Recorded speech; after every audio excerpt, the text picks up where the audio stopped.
Partez du principe que les vêtements, c'est mignon, c'est bien, c'est cool, hein. Mais quand on est venu au monde, on n'est pas venu avec des vêtements.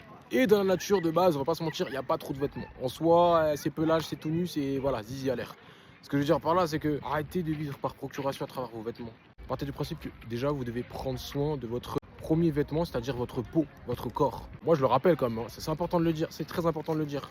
Lorsqu'il y a des interactions charnelles sexuelles, en général, hein, ça se passe tout nu. Ça veut dire que les vêtements ne sont pas trop là. De ce fait, vous devez prendre soin de votre premier vêtement, donc de votre corps. Optimisez cela.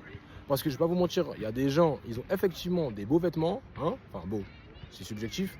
Mais c'est tellement dégueulasse en dessous. Et c'est ça le problème en fait. Si vous n'êtes pas littéralement bien bâti d'un point de vue corporel, c'est-à-dire musculaire, physique, bref, posture, en règle générale, homme comme femme, partez du principe que vous êtes littéralement à côté de la plaque. Vous devez être beau, belle, si je puis dire, tout nu, et non pas avec des vêtements. Quoi qu'il en soit, on repère quelqu'un d'un point de vue naturel, c'est-à-dire à partir de son physique. Donc prenez soin de lui. On va pas se mentir, plus on a un meilleur physique, plus on a une meilleure santé. Donc arrêtez de vivre par procuration à travers vos vêtements. La vraie vie, c'est tout nu.